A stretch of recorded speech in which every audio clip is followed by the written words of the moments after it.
Assalamualaikum warahmatullahi wabarakatuh. Kembali lagi di proses pembelajaran daring jam ketiga, yaitu mata pelajaran IPA.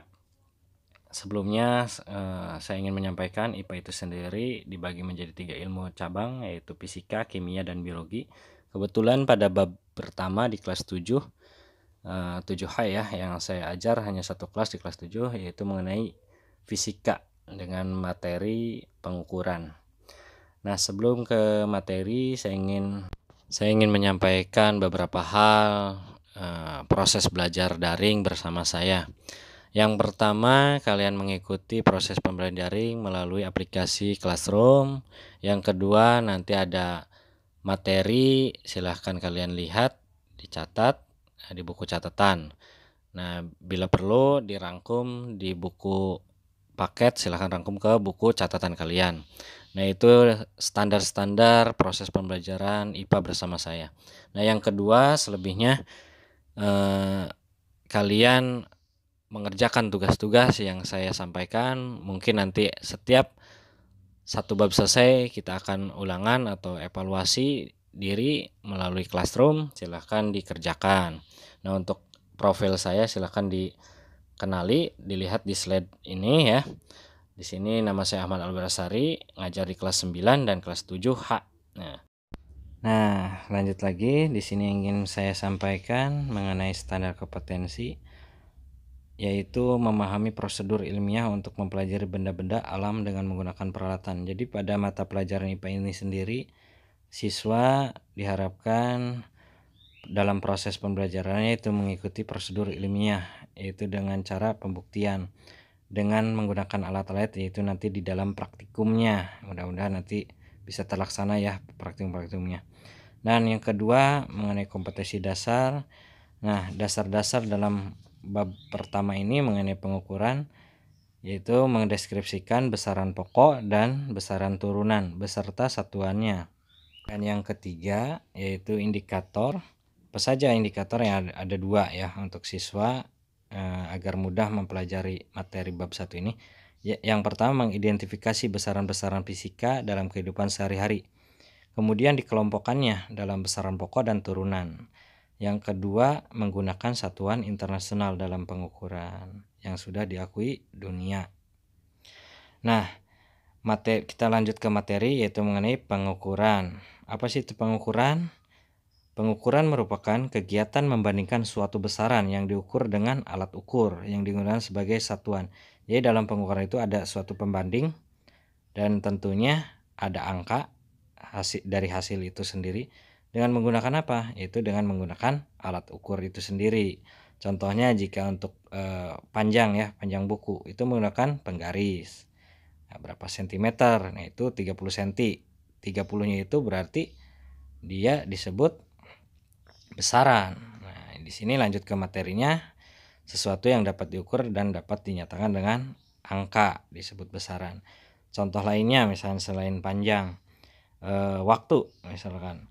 Kalau waktu misalkan dari rumah ke sekolah berjalan kaki selama kurang lebih 30 menit. Nah, satuannya itu bukan menit tapi second. Berarti angka 30 menit itu kalau diubah ke second berapa? 30 kali 60. 3 kali 6, 180 detik. Nah, 180 second atau 180 detik itu 180-nya disebut besaran.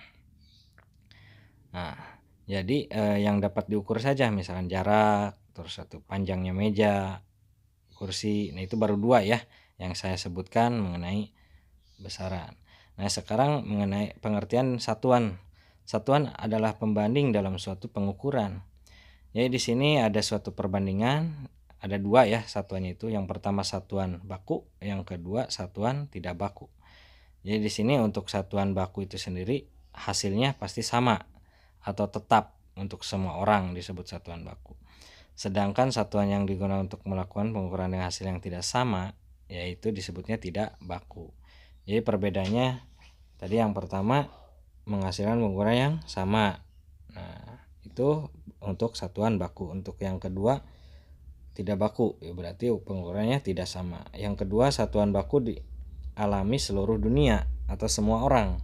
Tapi untuk yang tidak baku berarti hanya sebagian orang, atau kalau untuk wilayah ya berarti beberapa wilayah saja. Yang ketiga untuk perbedaannya nih, satuan baku ditentukan oleh para ilmuwan. Jadi udah kesepakatan para ilmuwan fisika ya. Ya, untuk yang tidak baku oleh diri sendiri. Nah, seperti contoh, saya ingin membuat teh manis. Berarti tingkat kadar manisnya itu akan berbeda dengan menggunakan sendok. Nah, dan lain sebagainya. Untuk contohnya, untuk contoh yang baku nih ya. Dengarkan, nanti kalian cari sisanya. Untuk contoh baku berarti yang pertama meter tadi untuk panjang, yang kedua second yaitu untuk mengukur waktu. Untuk contoh baku silahkan cari lagi minimal 2 contoh dengan satuannya. Untuk tidak baku berarti yang pertama menggunakan sendok misalkan, itu kan ditakar, berapa banyaknya takaran itu akan berpengaruh pada hasilnya. Nah, untuk yang kedua, contoh kedua misalkan menggunakan telunjuk. Nah, itu menggunakan jari misalkan. Jari siswa 1 dengan jari siswa kedua itu akan berbeda untuk mengukur suatu benda. Nah, mungkin ada yang panjang, ada yang pendek ya si jarinya itu sendiri. Bisa juga menggunakan telapak tangan dan lain sebagainya. Nah, nanti kalian cari dari setiap daerah mengenai pengukuran tidak baku. Nah, bagi yang menonton video ini berarti kalian silahkan tuliskan nama dan kelas di kolom komentar. Lalu silahkan menjawab contoh satuan baku dan contoh satuan tidak baku. Untuk yang tidak menonton, nanti saya akan mengirimkan PowerPoint lalu dicatat semua.